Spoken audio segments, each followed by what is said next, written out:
Huwag kayong matakot. Maligayang araw ng Sabado, kapanalig.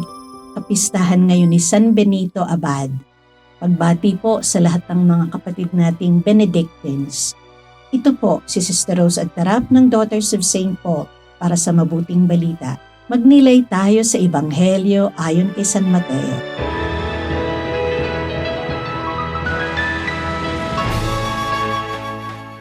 Sinabi ni Jesus sa kanyang mga alagad, Hindi hihigit sa kanyang guro ang alagad, o higit sa kanyang amo ang utusan.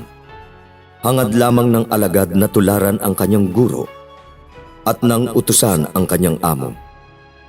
Kung tinawag na Beelzebul ang may-ari ng bahay, ano pa kaya ang kanyang mga kasambahay?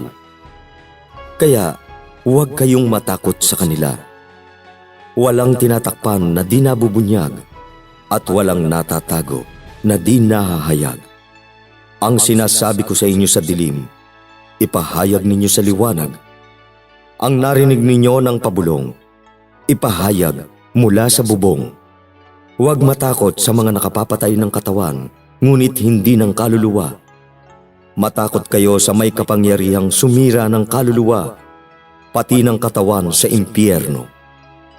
Nabibili ang 2 maya kahit na sa ilang sentimo.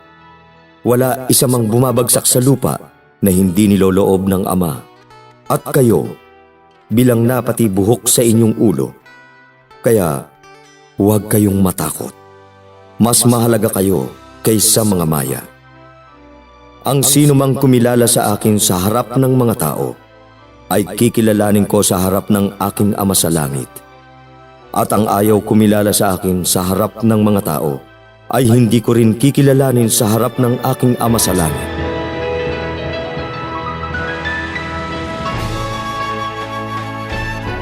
Anong kinatatakutan mo? Bilang laki sa isang prestihiyosong all-boys school sa Metro Manila, sports ang isang paraan upang matutunan namin ang kahalagahan ng grit o yung tibay ng loob, lalo na kapag mukhang tagilid ang laban o kung mahaharap sa mga pagkatalo. Naalala ko noon, isang promotion test namin dati sa taekwondo. Kinakailangan naming baliin ang isang tablang kahoy gamit ang isang sipa. Dahil medyo makapalang tabla, kinabahan akong hindi ko mababali ito sa isang sipa lang. Hindi ko malilimutan yung payo sa akin ng aming instructor. Hindi sa lakas ng sipa na susukat ang iyong paglago, kundi sa lakas ng iyong loob at tiyaga na harapin ang hamon. Sa makatuwid, hindi nakabatay sa ating kakayahan ang ating pagkatao, kundi sa ating sigasig na magtiyaga at magpatuloy sa kabila ng mga pagsubok at hamon ng buhay. Kahapon, narinig natin sa mabuting balita kung paano ni-real talk ni Jesus ang kanyang mga bagong hirang na mga alagad sa haharapin nilang hamon sa misyon. Tahasang pagtanggi, pagtalikod, at paghihiya mula sa sariling pamilya, mga kaibigan, at mga kababayan. Sigurado kong natakot ang mga alagad sa ganitong pangungusap. Ngayon naman, paalala ni Jesus sa kanila na ang pag-aalimura ng mundo ay isang patunay ng kanilang katapatan at dapat nilang ikatuwa at ipagmalaki, tulad ng isang medalyang tanda ng tagumpay. Dagdag pa ni Jesus na sa kanilang paghihirap at pagpapakasakit ay hinding-hindi sila nalilimot ng Diyos. Bilang ang inyong buhok, ika nga niya.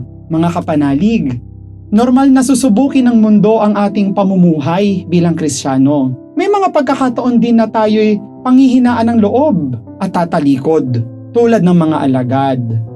Ngunit, panghawakan natin ang paalaala sa atin ni San Juan Pablo Ikalawa. Hindi tayo sumatotal ng ating mga kahinaan.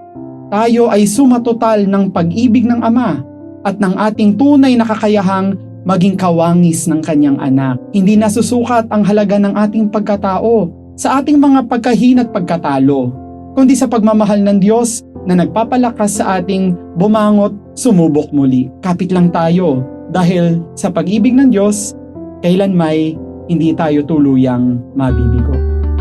Mga kapanalig, maraming salamat po sa inyong suporta sa aming misyon, lalong-lalo na sa aming mga donors at sponsors.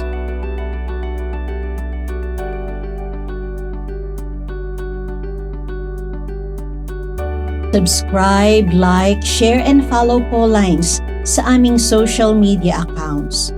Patuloy po kaming humihingi ng inyong tulong upang maipagpatuloy ang programang ito.